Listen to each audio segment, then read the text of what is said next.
Yeah.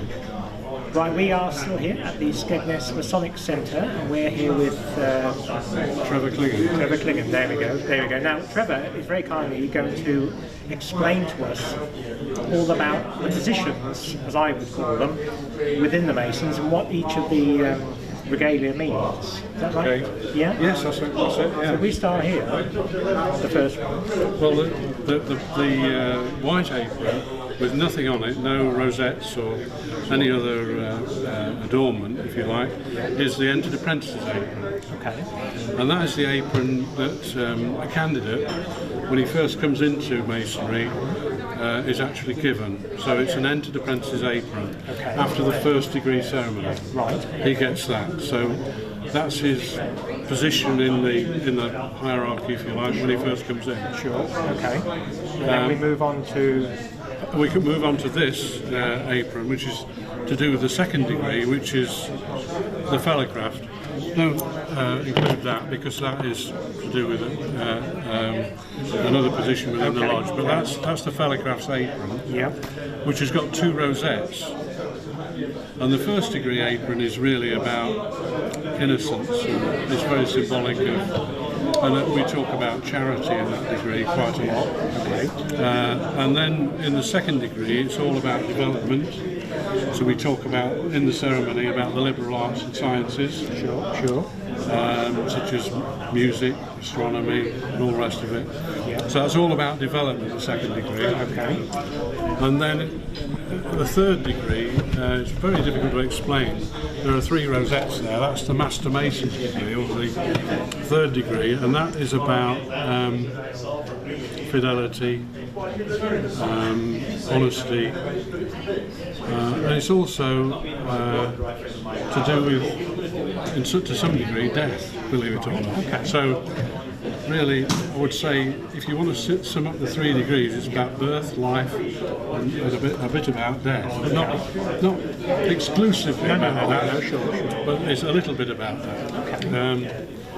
These collars are for various ranks, so I won't go into those. But and then after the Master Mason has been through the offices within the lodge, so it's a progressive science, if you like.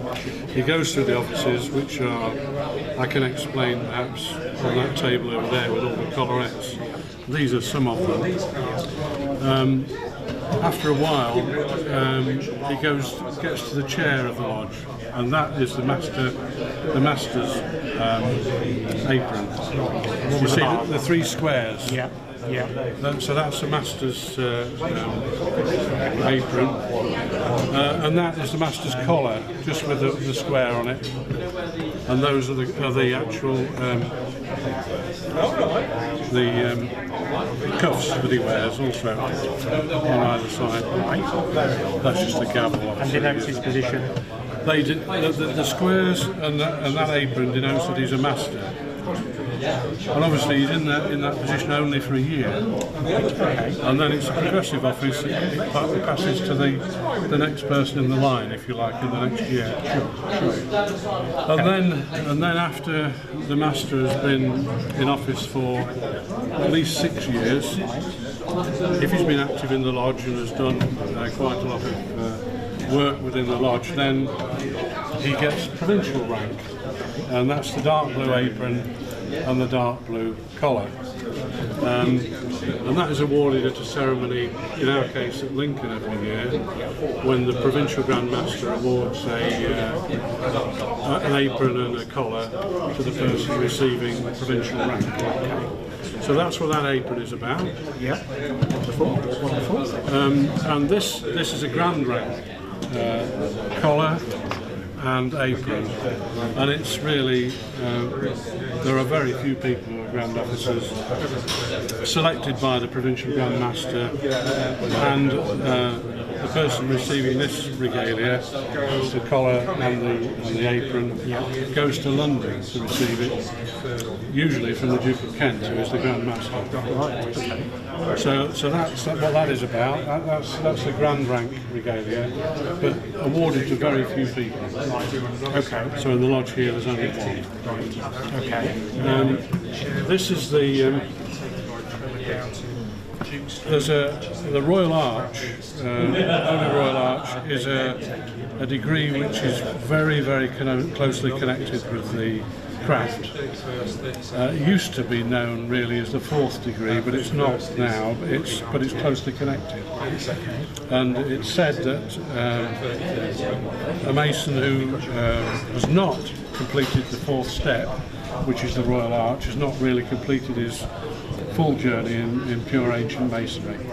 So it's very, very closely connected with the craft. So, and if you look at that board over there, you've got 1st, 2nd, 3rd and Royal Arch Companion, which is the 4th. It's not the 4th degree, I will emphasise that, but it's very closely connected. This apron is a member of the Royal Arch who is in the chair. There are 3 principals in the chair in the Royal Arch. And because this has got the red triangle there, that indicates that he's one of the 3 principals in the Royal Arch. This one has a collarette, and the blue surround there indicates that the person has got provincial rank in the Royal Arch. So after a number of years, I think it's 3 or 4 years, something like that, and he's recommended, and he goes to Lincoln to receive his provincial rank. And there is such a thing as grand rank in the chapter as well, grand chapter rank. We haven't got an example of that apron here. Okay, okay. These aprons are to do with the mark degree, which is a side degree, it's closely connected with all the other stuff. But this is a marked Master Mason's apron and collar, which is, you've got to be a member of the craft before you can join mark. Okay. But it's more about operative masonry, is mark. Right, right. This is a Master's apron and collar for the mark degree. Okay, right. So it's somebody who's in the chair of the mark degree. And this is a provincial apron of the mark degree. Again, they go to the provincial mark meeting and they receive this regalia. This is another side degree called Royal Arch Mariner.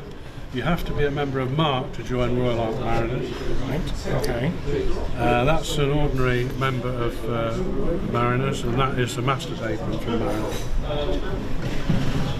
This collar is an 18th degree collar, which is the Rose Quartz, or Ancient and Accepted Rite, which is a Christian degree. All of those degrees that I've gone through there, you don't have to be a Christian to be a member. You have to believe in a supreme being to come into the craft, but not necessarily to be a Christian. In this degree, the 18th degree, you have to profess the Trinitarian Christian faith and be prepared to take an obligation in the name of the Trinitarian Christian faith. So that's an 18th degree collar. Now, would I mean, let's say at one of your meetings, would somebody be wearing these all? No. These are just your stages of progress. Some of them. I mean, the main emphasis obviously is in the craft degrees, yes, and the Royal Arch. Those 4 stages, if you like, 1st degree, 2nd degree, 3rd degree, and Royal Arch are the main stepping stones. After the Royal Arch, the rest of these degrees are interesting add-ons, if you like. So I don't know really whether that helps. But, no, I think it's absolutely fascinating, and to see the range here. It is now. Are you going to explain to us as well about what the collars mean? The collars as well, if you would like. No, we'll do that. I think we go behind the table. Well, you just start at the far end.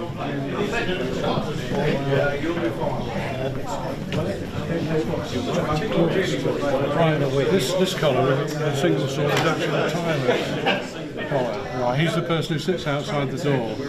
He keeps off all intruders and cowards to masonry and sees the candidates are properly protected. To give you a line, you have the ritual.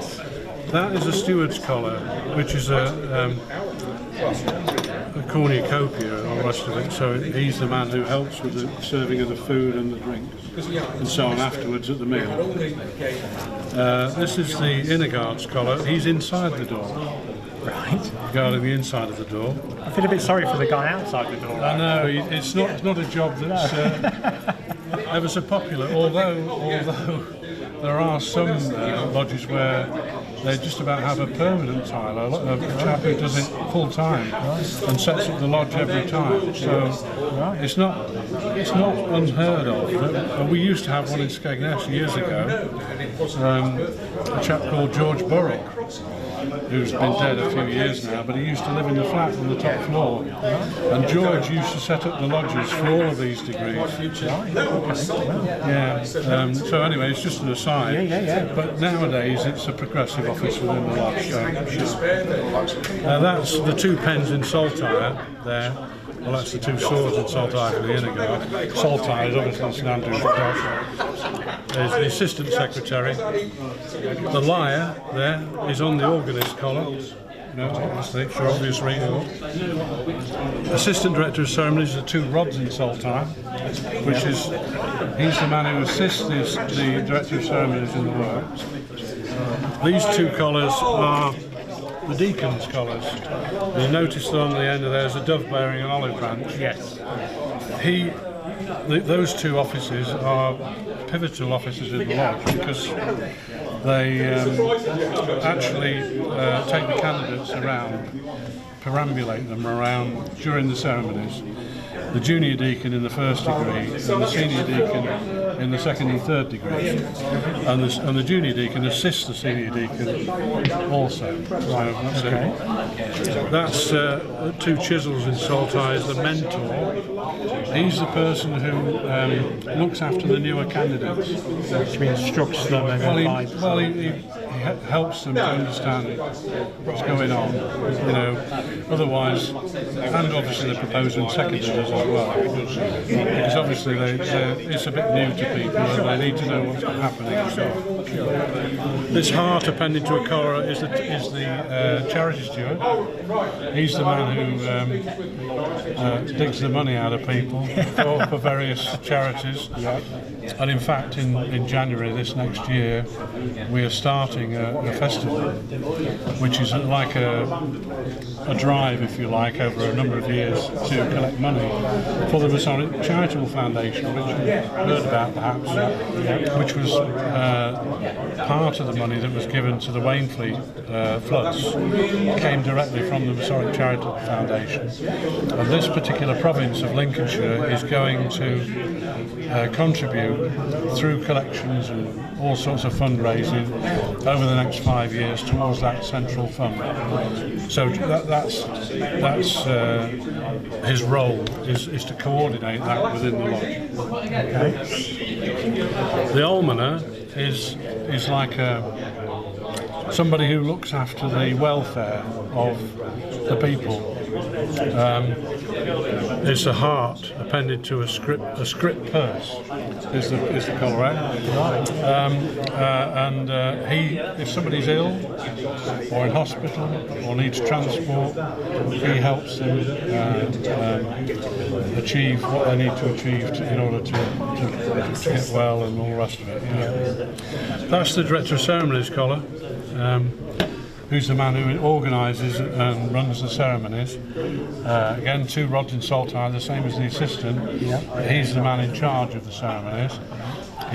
Together with the master, he allocates work, like pieces of ritual that are done on the floor, because there are set pieces of ritual in all of those 3 ceremonies, the 1st, 2nd and 3rd. He allocates the work, makes sure that the people are proficient and able to deliver it, and so on.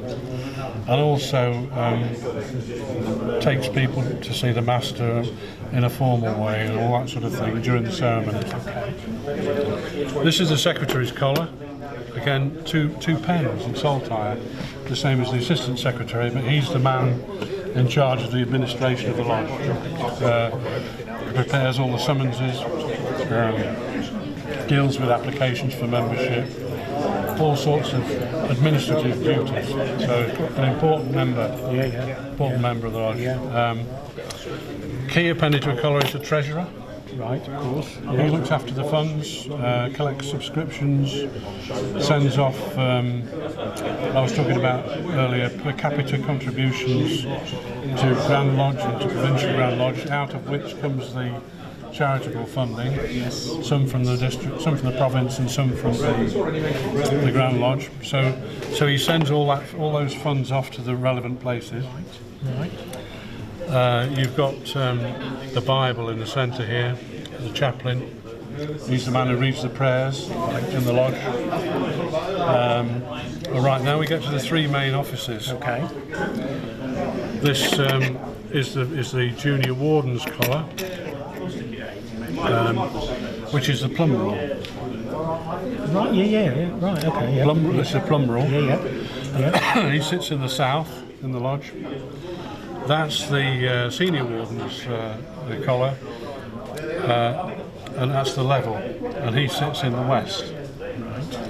Opposite the worshipful master, that's the past master's collar, so it's just the square he would show. So that's the master's collar, which is just the square. So there's symbolic meanings to each of those three things. I don't know. So I won't go into them now, but safe to say, these three officers are the principal officers in the lodge in the three chairs, which you've seen, presumably. No, not yet. No. You've not seen them? No. Okay. But, so would the members here, would everybody be wearing these? Would there be one? Yes, everybody that came to the meeting would be wearing one of these collars. Some of them are progressive in terms of, from the Master Mason's point of view, progression in the lodge, and some are held by past masters. So, for instance, the ones held by these are progressive. Yeah. Because in the installation ceremony, the junior warden will become the senior warden will become the master, and so on. Generally, usually, not always, but generally. And some of these other officers would be held by past masters, people who have been through the chair, like the chaplain, the treasurer, the secretary, the director of ceremonies, the almoner, charity steward, mentor, assistant director of ceremonies, probably all of this, but not necessarily. But the rest are progressive. So I don't know whether that has been brilliant. That's been absolutely fascinating. And hopefully again that just opens, gives people a little bit more insight into the process. You just you just can't walk in and immediately get top chair. You've got to earn it. Well, you've got to do some work. I mean, that's not to say that if somebody can't do ritual on the floor, but when they come in, they're not proficient, if you like, or confident at standing up in public. Then that's not to say that they would have to go through these offices. They can just come and have a nice evening with their friends. What we call a knife and fork, basically. Rather than because some people can't actually learn ritual very well. There are bits and pieces that they have to learn when they go through the first, second and third degrees, but if they can't actually do it, there's always somebody standing next to them to give them a prompt. Somebody who knows the word. But it does improve people. This ritual actually does improve people. I've known a chap who joined this lodge who had a very, very bad stutter when he came in, and went through all of the offices and became a lot more confident and improved his persona. Give him confidence. Gave him confidence to stand on his feet and talk. Well, it's been absolutely fascinating. Thank you ever so much. Well, you're welcome. It's opened my eyes. I'm sure it'll open up a lot of other people's eyes to the processes involved with being a Mason. So, thank you very much. You're welcome. Thank you.